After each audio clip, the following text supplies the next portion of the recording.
13. The birth of Samson. Again, the Israelites did evil in the Lord's sight. So the Lord handed them over to the Philistines, who oppressed them for 40 years. In those days, a man named Manoah from the tribe of Dan lived in the town of Zorah. His wife was unable to become pregnant, and they had no children. The angel of the Lord appeared to Manoah's wife and said, "Even though you have been unable to have children, you will soon become pregnant and give birth to a son. So be careful. You must not drink wine or any other alcoholic drink, nor eat any forbidden food. You will become pregnant and give birth to a son, and his hair must never be cut, for he will be dedicated to God as a Nazirite from birth. He will begin to rescue Israel from the Philistines." The woman ran and told her husband, "A man of God appeared to me. He looks like one of God's angels, terrifying to see. I didn't ask where he was from, and he didn't tell me his name. But he told me, 'You will become pregnant and give birth to a son. You must not drink wine or any other alcoholic drink, nor eat any forbidden food. For your son will be dedicated to God as a Nazirite from the moment of his birth until the day of his death.' Then Manoah prayed to the Lord, saying, 'Lord, please let the man of God come back to us again and give us more instructions about this son who is to be born.' God answered Manoah's prayer, and the angel of God appeared once again to his wife as she was sitting in the field. But her husband Manoah was not with her. So she quickly ran and told her husband, 'The man who appeared to me the other day is here again.' Manoah ran back with his wife and asked, 'Are you the man who spoke to my wife the other day?' 'Yes,' he replied, 'I am.' So Manoah asked him, 'When your words come true, what kind of rules should govern the boy's life and work?' The angel of the Lord replied, 'Be sure your wife follows the instructions I gave her. She must not eat grapes or raisins, drink wine or any other alcoholic drink, or eat any forbidden food.' Then Manoah said to the angel of the Lord, 'Please stay here until we can prepare a young goat for you to eat.' 'I will stay,' the angel of the Lord replied, 'but I will not eat anything. However, you may prepare a burnt offering as a sacrifice to the Lord.' Manoah didn't realize it was the angel of the Lord. Then Manoah asked the angel of the Lord, 'What is your name? For when all this comes true, we want to honor you.' 'Why do you ask my name?' the angel of the Lord replied. 'It is too wonderful for you to understand.' Then Manoah took a young goat and a grain offering and offered it on a rock as a sacrifice to the Lord. And as Manoah and his wife watched, the Lord did an amazing thing. As the flames from the altar shot up toward the sky, the angel of the Lord ascended in the fire. When Manoah and his wife saw this, they fell with their faces to the ground. The angel did not appear again to Manoah and his wife. Manoah finally realized it was the angel of the Lord, and he said to his wife, 'We will certainly die, for we have seen God.' But his wife said, 'If the Lord were going to kill us, he wouldn't have accepted our burnt offering and grain offering. He wouldn't have appeared to us and told us this wonderful thing and done these miracles.' When her son was born, she named him Samson. And the Lord blessed him as he grew up. And the Spirit of the Lord began to stir him while he lived in Mahaneh-dan, which is located between the towns of Zorah and Eshtaol. 14. Samson's riddle. One day, when Samson was in Timnah, one of the Philistine women caught his eye. When he returned home, he told his father and mother, 'A young Philistine woman in Timnah caught my eye. I want to marry her. Get her for me.' His father and mother objected. 'Isn't there even one woman in our tribe or among all the Israelites you could marry?' they asked. 'Why must you go to the pagan Philistines to find a wife?' But Samson told his father, "Get her for me. She looks good to me." His father and mother didn't realize the Lord was at work in this, creating an opportunity to work against the Philistines who ruled over Israel at that time. As Samson and his parents were going down to Timnah, a young lion suddenly attacked Samson near the vineyards of Timnah. At that moment, the Spirit of the Lord came powerfully upon him, and he ripped the lion's jaws apart with his bare hands. He did it as easily as if it were a young goat, but he didn't tell his father or mother about it. When Samson arrived in Timnah, he talked with a woman and was very pleased with her. Later, when he returned to Timnah for the wedding, he turned off the path to look at the carcass of the lion, and he found that a swarm of bees had made some honey in the carcass. He scooped some of the honey into his hands and ate it along the way. He also gave some to his father and mother, and they ate it. But he didn't tell them he had taken the honey from the carcass of the lion. As his father was making final arrangements for the marriage, Samson threw a party at Timnah, as was the custom for elite young men. When the bride's parents saw him, they selected 30 young men from the town to be his companions. Samson said to them, "Let me tell you a riddle. If you solve my riddle during these 7 days of the celebration, I will give you 30 fine linen robes and 30 sets of festive clothing. But if you can't solve it, then you must give me 30 fine linen robes and 30 sets of festive clothing." "All right," they agreed. "Let's hear your riddle." So he said, "Out of the one who eats came something to eat. Out of the strong came something sweet." 3 days later, they were still trying to figure it out. On the 4th day, they said to Samson's wife, "Entice your husband to explain the riddle for us, or we will burn down your father's house with you in it. Did you invite us to this party just to make us poor?" So Samson's wife came to him in tears and said, "You don't love me. You hate me. You have given my people a riddle, but you haven't told me the answer." "I haven't even given the answer to my father or mother," he replied. "Why should I tell you?" So she cried whenever she was with him and kept it up for the rest of the celebration.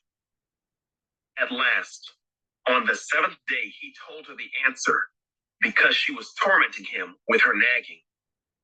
Then she explained the riddle to the young men.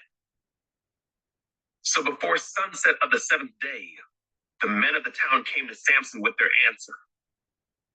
"What is sweeter than honey? What is stronger than a lion?"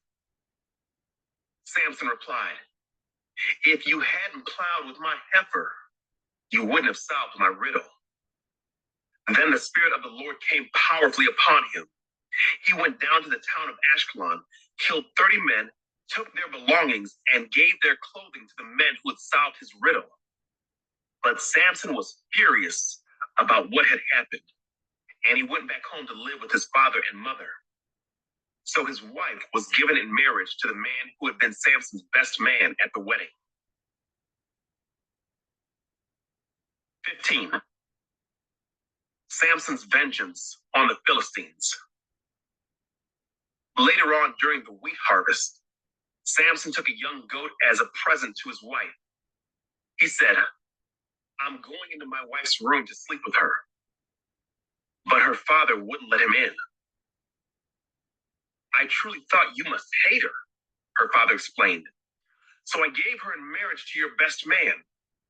But look, her younger sister is even more beautiful than she is. Marry her instead." Samson said, "This time I cannot be blamed for everything I am going to do to you Philistines." Then he went out and caught 300 foxes. He tied their tails together in pairs, and he fastened a torch to each pair of tails. Then he lit the torches and let the foxes run through the grain field of the Philistines. He burned all their grain to the ground, including the sheaves and the uncut grain. He also destroyed their vineyards and olive groves. "Who did this?" the Philistines demanded. Samson was the reply. Because his father-in-law from Timnah gave Samson's wife to be married to his best man. So the Philistines went and got the woman and her father and burned them to death. Because you did this, Samson vowed, I won't rest until I take my revenge on you. So he attacked the Philistines with great fury and killed many of them. Then he went to live in a cave in the rock of Etam. The Philistines retaliated by setting up camp in Judah and spreading out near the town of Lehi. The men of Judah asked the Philistines, why are you attacking us? The Philistines replied, we've come to capture Samson. We've come to pay him back for what he did to us. So 3,000 men of Judah went down to get Samson at the cave in the rock of Etam. They said to Samson, don't you realize the Philistines rule over us? What are you doing to us? But Samson replied, I only did to them what they did to me. But the men of Judah told him, we have come to tie you up and hand you over to the Philistines. All right, Samson said, but promise that you won't kill me yourselves. We will only tie you up and hand you over to the Philistines. They replied, we won't kill you. So they tied him up with 2 new ropes and brought him up from the rock. As Samson arrived at Lehi, the Philistines came shouting in triumph. But the Spirit of the Lord came powerfully upon Samson, and he snapped the ropes on his arms as if they were burnt strands of flax, and they fell from his wrist. Then he found the jawbone of a recently killed donkey.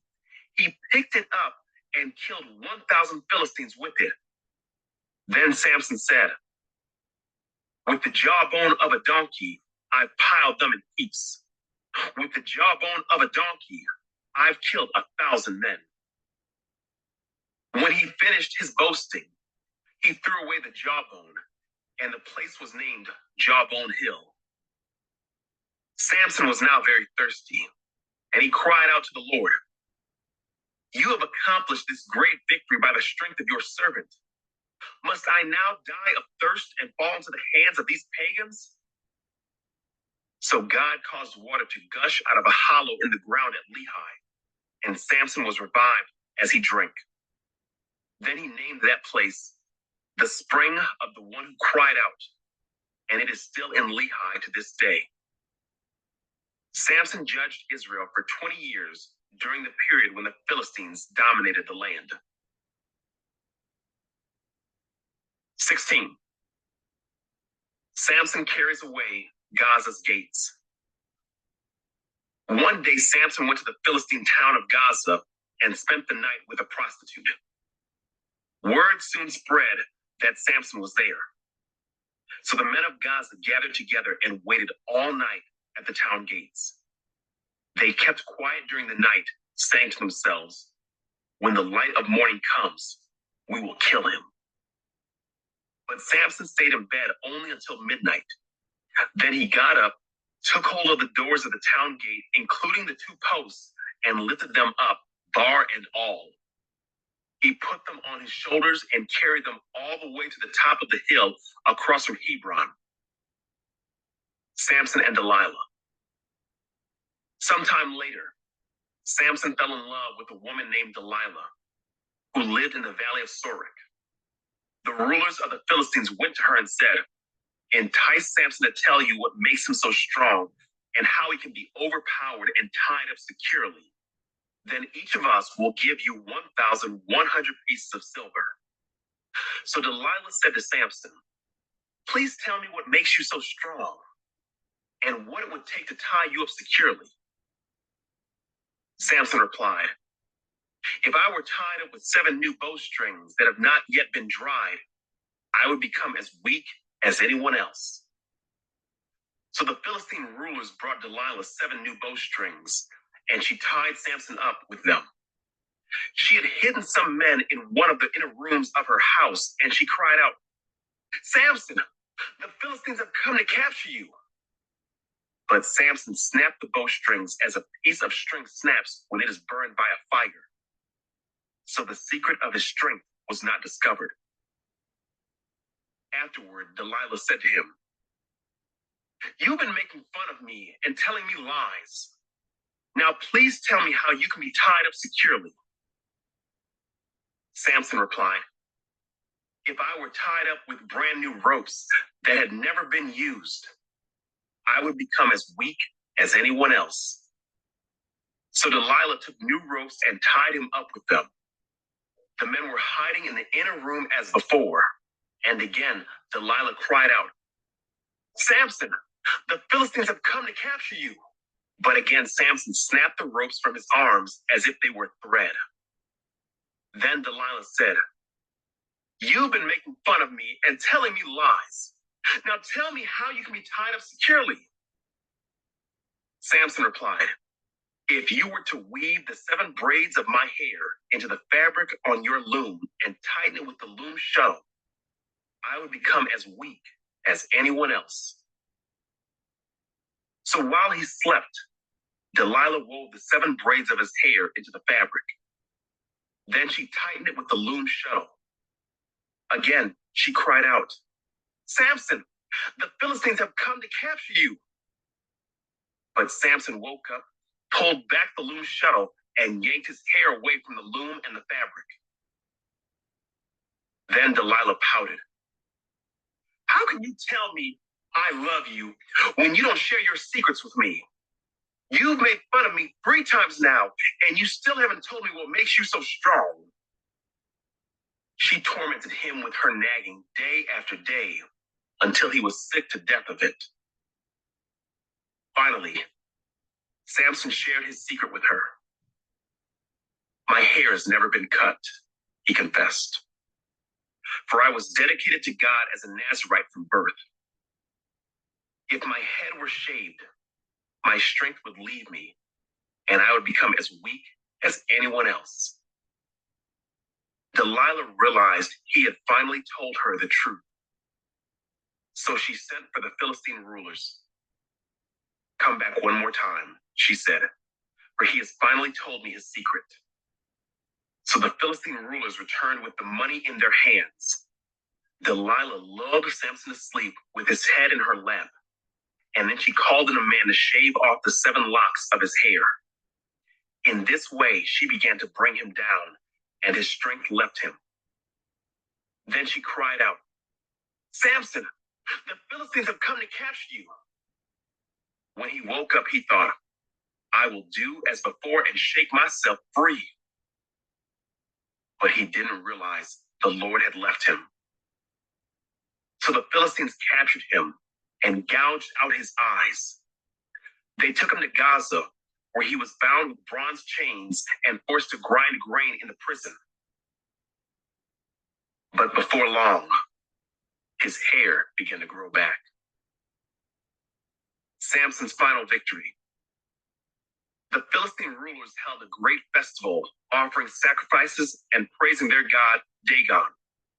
They said, "Our God has given us victory over our enemy, Samson."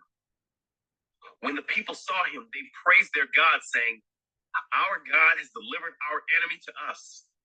The one who killed so many of us is now in our power." Half drunk by now, the people demanded, "Bring out Samson so he can amuse us." So he was brought from the prison to amuse them, and they had him stand between the pillars supporting the roof.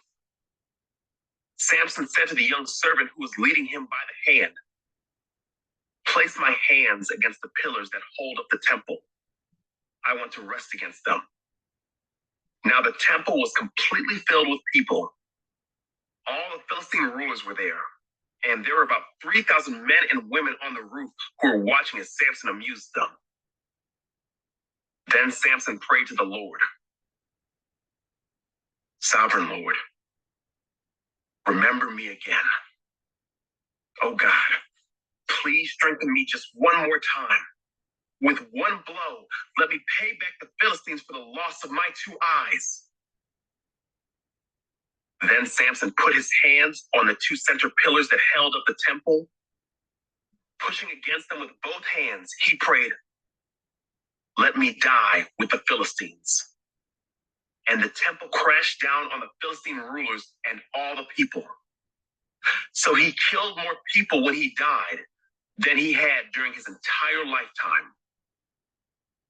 Later, his brothers and other relatives went down to get his body. They took him back home and buried him between Zorah and Eshtaol, where his father Manoah was buried. Samson had judged Israel for 20 years. 17. Micah's idols. There was a man named Micah who lived in the hill country of Ephraim. One day he said to his mother, "I heard you place a curse on the person who stole 1,100 pieces of silver from you." "Well, I have the money. I was the one who took it." "The Lord bless you for admitting it," his mother replied. He returned the money to her, and she said, "I now dedicate these silver coins to the Lord. In honor of my son, I will have an image carved and an idol cast." So when he returned the money to his mother, she took 200 silver coins and gave them to a silversmith, who made them into an image and an idol. And these were placed in Micah's house. Micah set up a shrine for the idol, and he made a sacred ephod and some household idols. Then he installed one of his sons as his personal priest. In those days, Israel had no king. All the people did whatever seemed right in their own eyes. One day, a young Levite who had been living in Bethlehem in Judah arrived in that area. He had left Bethlehem in search of another place to live, and as he traveled, he came to the hill country of Ephraim. He happened to stop at Micah's house as he was traveling through. "Where are you from?" Micah asked him. He replied, "I am a Levite from Bethlehem in Judah, and I am looking for a place to live." "Stay here with me," Micah said, "and you can be a father and priest to me. I will give you 10 pieces of silver a year, plus a change of clothes and your food." The Levite agreed to this, and the young man became like one of Micah's sons. So Micah installed the Levite as his personal priest, and he lived in Micah's house. "I know the Lord will bless me now," Micah said, "because I have a Levite serving as my priest." 18. Idolatry in the tribe of Dan. Now in those days, Israel had no king, and the tribe of Dan was trying to find a place where they could settle, for they had not yet moved into the land assigned to them when the land was divided among the tribes of Israel. So the men of Dan chose from their clans 5 capable warriors from the towns of Zorah and Eshtaol to scout out a land for them to settle in. When these warriors arrived in the hill country of Ephraim, they came to Micah's house and spent the night there. While at Micah's house, they recognized the young Levite's accent. So they went over and asked him, "Who brought you here? And what are you doing in this place? Why are you here?" He told them about his agreement with Micah and that he had been hired as Micah's personal priest. Then they said, "Ask God whether or not our journey will be successful." "Go in peace," the priest replied, "for the Lord is watching over your journey." So the 5 men went on to the town of Laish, where they noticed the people living carefree lives, like the Sidonians. They were peaceful and secure. The people were also wealthy because their land was very fertile, and they lived a great distance from Sidon and had no allies nearby. When the men returned to Zorah and Eshtaol, their relatives asked them, "What did you find?" The men replied, "Come on, let's attack them. We have seen the land, and it is very good. What are you waiting for? Don't hesitate to go and take possession of it. When you get there, you will find the people living carefree lives. God has given us a spacious and fertile land, lacking in nothing." So 600 men from the tribe of Dan, armed with weapons of war, set out from Zorah and Eshtaol. They camped at a place west of Kiriath Jearim in Judah, which is called Mahaneh-dan to this day. Then they went on from there into the hill country of Ephraim and came to the house of Micah. The 5 men who had scouted out the land around Laish explained to the others, "These buildings contain a sacred ephod, as well as some household idols, a carved image, and a cast idol. What do you think you should do?" Then the 5 men turned off the road and went over to Micah's house, where the young Levite lived, and greeted him kindly. As the 600 armed warriors from the tribe of Dan stood at the entrance of the gate, the 5 scouts entered the shrine and removed the carved image, the sacred ephod, the household idols, and the cast idol. Meanwhile, the priest was standing at the gate with the 600 armed warriors. When the priest saw the men carrying all the sacred objects out of Micah's shrine, he said, "What are you doing?" "Be quiet and come with us," they said. "Be a father and priest to all of us. Isn't it better to be a priest for an entire tribe and clan of Israel than for the household of just one man?" The young priest was quite happy to go with them.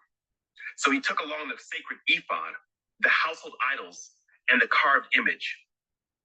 They turned and started on their way again, placing their children, livestock, and possessions in front of them.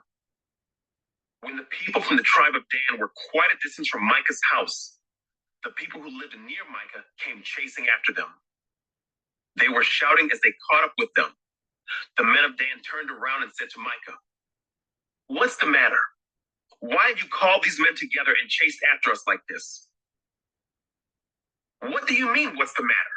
Micah replied. "You've taken away all the gods I have made, and my priest, and I have nothing left." The men of Dan said, "Watch what you say. There are some short-tempered men around here who might get angry and kill you and your family." So the men of Dan continued on their way. When Micah saw that there were too many of them for him to attack, he turned around and went home. Then, with Micah's idols and his priest, the men of Dan came to the town of Laish, whose people were peaceful and secure. They attacked with swords and burned the town to the ground. There was no one to rescue the people, for they lived a great distance from Sidon and had no allies nearby. This happened in the valley near Beth Rehob. Then the people of the tribe of Dan rebuilt the town and lived there.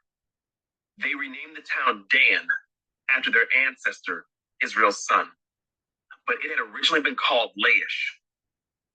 Then they set up the carved image, and they appointed Jonathan, son of Gershom, son of Moses, as their priest. This family continued as priest for the tribe of Dan until the exile.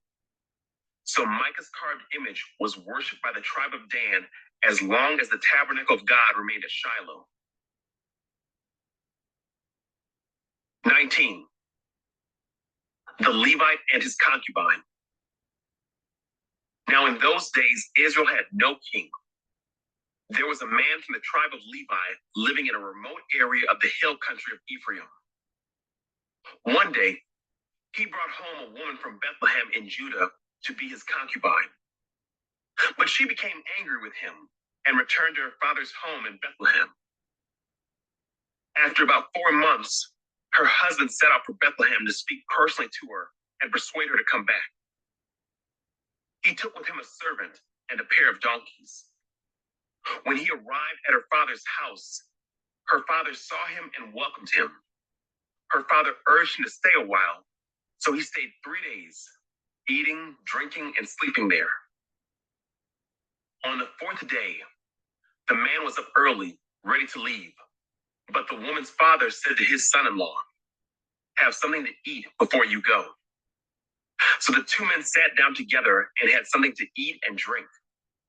Then the woman's father said, "Please stay another night and enjoy yourself." The man got up to leave, but his father-in-law kept urging him to stay. So he finally gave in and stayed the night. On the morning of the 5th day, he was up early again, ready to leave. And again, the woman's father said, "Have something to eat, then you can leave later this afternoon." So they had another day of feasting. Later, as the man and his concubine and servant were preparing to leave, his father-in-law said, "Look, it's almost evening. Stay the night and enjoy yourself. Tomorrow you can get up early and be on your way." But this time the man was determined to leave.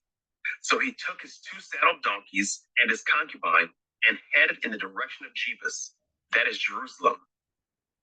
It was late in the day when they neared Jebus, and the man's servant said to him, "Let's stop at this Jebusite town and spend the night there."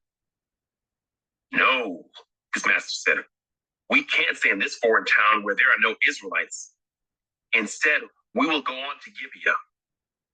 Come on, let's try to get as far as Gibeah or Ramah, and we'll spend the night in one of those towns." So they went on. The sun was setting as they came to Gibeah, a town in the land of Benjamin. So they stopped there to spend the night. They rested in the town square, but no one took them in for the night. That evening, an old man came home from his work in the fields. He was from the hill country of Ephraim, but he was living in Gibeah, where the people were from the tribe of Benjamin. When he saw the travelers sitting in the town square, he asked them where they were from and where they were going. "We have been in Bethlehem in Judah," the man replied. "We are on our way to a remote area in the hill country of Ephraim, which is my home. I traveled to Bethlehem, and now I'm returning home. But no one has taken us in for the night, even though we have everything we need. We have straw and feed for our donkeys, and plenty of bread and wine for ourselves." "You are welcome to stay with me," the old man said. "I will give you anything you might need. But whatever you do, don't spend the night in the square." So he took them home with him and fed the donkeys. After they washed their feet, they ate and drank together. While they were enjoying themselves, a crowd of troublemakers from the town surrounded the house.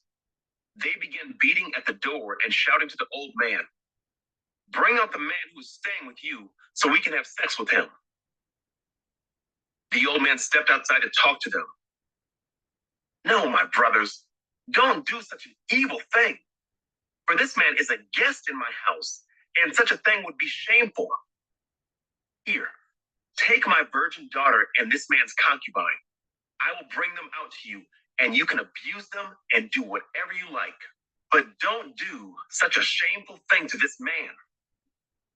But they wouldn't listen to him. So the Levite took hold of his concubine and pushed her out the door. The men of the town abused her all night, taking turns raping her until morning. Finally, at dawn, they let her go. At daybreak, the woman returned to the house where her husband was staying. She collapsed at the door of the house and lay there until it was light. When her husband opened the door to leave, there lay his concubine with her hands on the threshold. He said, "Get up, let's go." But there was no answer. So he put her body on his donkey and took her home. When he got home, he took a knife and cut his concubine's body into 12 pieces. Then he sent one piece to each tribe throughout all the territory of Israel. Everyone who saw it said, "Such a horrible crime has not been committed in all the time since Israel left Egypt. Think about it. What are we going to do? Who's going to speak up?" 20. Israel's war with Benjamin. Then all the Israelites were united as one man, from Dan in the north to Beersheba in the south, including those from across the Jordan in the land of Gilead. The entire community assembled in the presence of the Lord at Mizpah. The leaders of all the people and all the tribes of Israel, 400,000 warriors armed with swords, took their positions in the assembly of the people of God. Word soon reached the land of Benjamin that the other tribes had gone up to Mizpah. The Israelites then asked how this terrible crime had happened. The Levite, the husband of the woman who had been murdered, said, "My concubine and I came to spend the night in Gibeah, a town that belongs to the people of Benjamin. That night, some of the leading citizens of Gibeah surrounded the house, planning to kill me, and they raped my concubine until she was dead. So I cut her body into 12 pieces and sent the pieces throughout the territory assigned to Israel. For these men have committed a terrible and shameful crime. Now then, all of you, the entire community of Israel, must decide here and now what should be done about this." And all the people rose to their feet in unison and declared, "None of us will return home. No, not even one of us. Instead, this is what we will do to Gibeah. We will draw lots to decide who will attack it. 1/10 of the men from each tribe will be chosen to supply the warriors with food, and the rest of us will take revenge on Gibeah of Benjamin for this shameful thing they have done in Israel." So all the Israelites were completely united, and they gathered together to attack the town. The Israelites sent messengers to the tribe of Benjamin, saying, "What a terrible thing has been done among you. Give up those evil men, those troublemakers from Gibeah, so we can execute them and purge Israel of this evil." But the people of Benjamin would not listen. Instead, they came from their towns and gathered at Gibeah to fight the Israelites. In all, 26,000 of their warriors armed with swords arrived in Gibeah to join the 700 elite troops who lived there. Among Benjamin's elite troops, 700 were left-handed, and each of them could sling a rock and hit a target within a hair's breadth without missing. Israel had 400,000 experienced soldiers armed with swords, not counting Benjamin's warriors.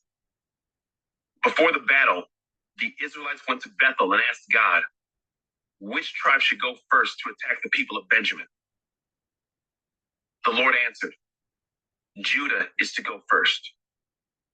So the Israelites left early the next morning and camped near Gibeah. Then they advanced toward Gibeah to attack the men of Benjamin. But Benjamin's warriors, who were defending the town, came out and killed 22,000 Israelites on the battlefield that day. But the Israelites encouraged each other and took their positions again at the same place they had fought the previous day. For they had gone up to Bethel and wept in the presence of the Lord until evening. They had asked the Lord, "Should we fight against our relatives from Benjamin again?" And the Lord had said, "Go out and fight against them." So the next day they went out again to fight against the men of Benjamin. But the men of Benjamin killed another 18,000 Israelites, all of whom were experienced with the sword. Then all the Israelites went up to Bethel and wept in the presence of the Lord and fasted until evening.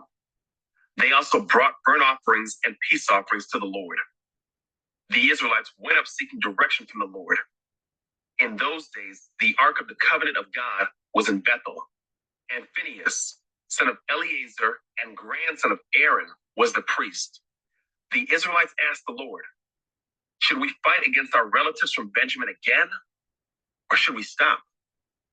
The Lord said, "Go. Tomorrow I will hand them over to you." So the Israelites set an ambush all around Gibeah. They went out on the third day and took their positions at the same place as before. When the men of Benjamin came out to attack, they were drawn away from the town. And as they had done before, they began to kill the Israelites.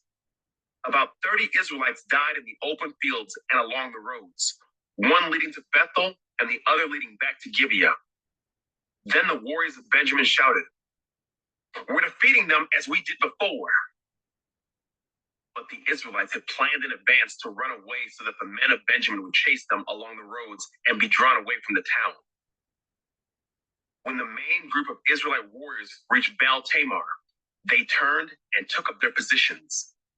Meanwhile, the Israelites hiding in ambush to the west of Gibeah jumped up to fight. There were 10,000 elite Israelite troops who advanced against Gibeah.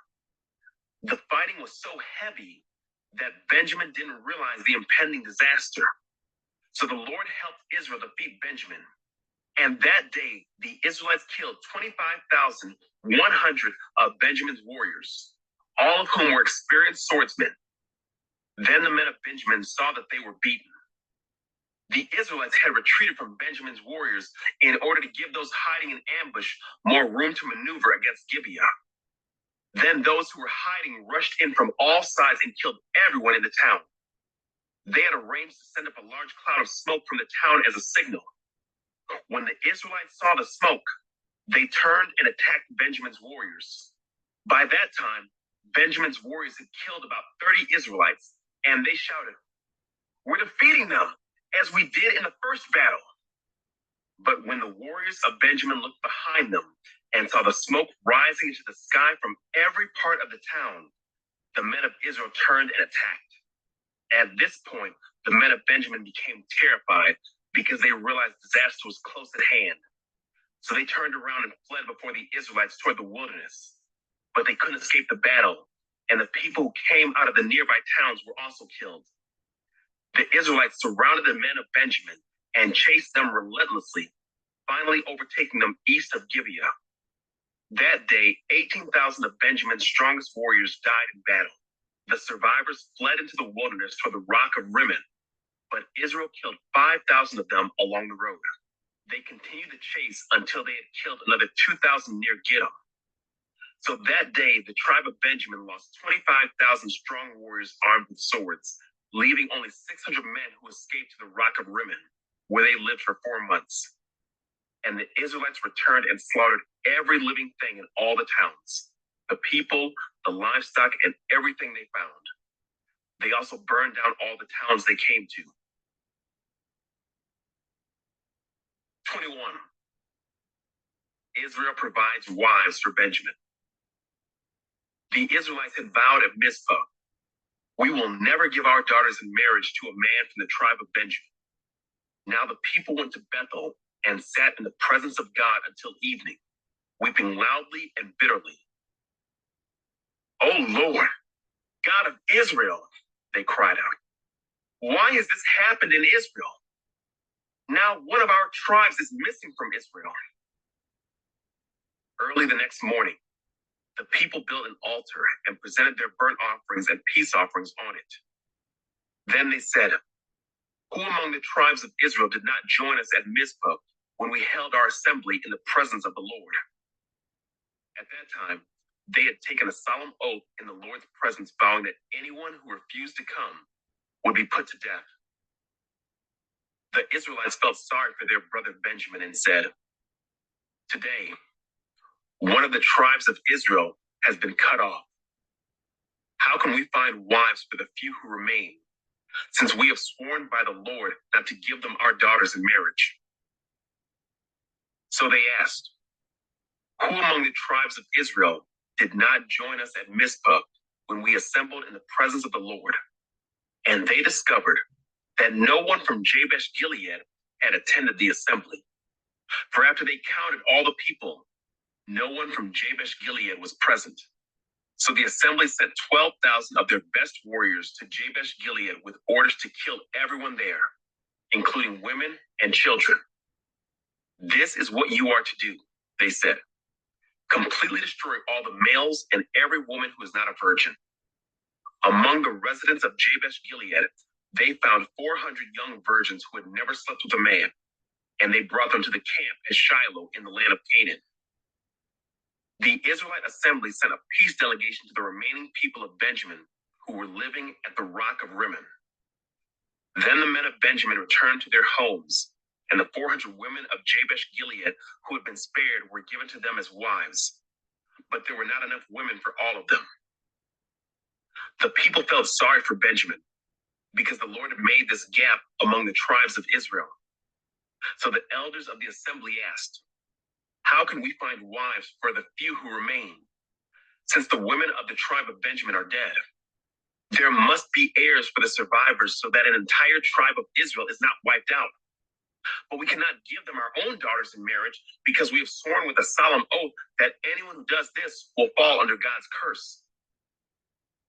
Then they thought of the annual festival of the Lord held in Shiloh, south of Lebonah and north of Bethel, along the east side of the road that goes from Bethel to Shechem. They told the men of Benjamin who still needed wives, "Go and hide in the vineyards. When you see the young women of Shiloh come out for their dances, rush out from the vineyards, and each of you can take one of them home to the land of Benjamin to be your wife. And when their fathers and brothers come to us in protest, we will tell them, please be sympathetic. Let them have your daughters, for we didn't find wives for all of them when we destroyed Jabesh Gilead. And you are not guilty of breaking the vow, since you did not actually give your daughters to them in marriage." So the men of Benjamin did as they were told. Each man caught one of the women as she danced in the celebration and carried her off to be his wife. They returned to their own land, and they rebuilt their towns and lived in them. Then the people of Israel departed by tribes and families, and they returned to their own homes. In those days, Israel had no king. All the people did whatever seemed right in their own eyes.